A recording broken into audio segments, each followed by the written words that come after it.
Shiko, është gjëja më normale reagimi i liderëve partijak citatet e tilla, sepse në listë zgjedhore kanë qenë kandidatët e partive politike, në krye të cilave janë liderët politik. Pra, thash në fillim të fjalës sime që ky proces mund të ketë epilog edhe me përgjegjësi politike, edhe me përgjegjësi institucionale, natyrshëm që edhe me përgjegjësi penale ndaj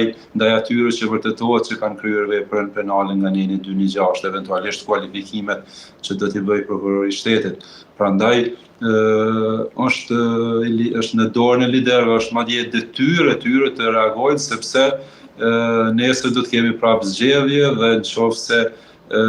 ka ndodhur një proces, një devijim i tillë i procesit zgjedhor, natyrshëm që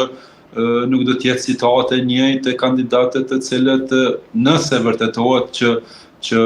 ka ndonjë lidhje eventuale me komisionerët apo me X persona të cilët mund të kenë mbartur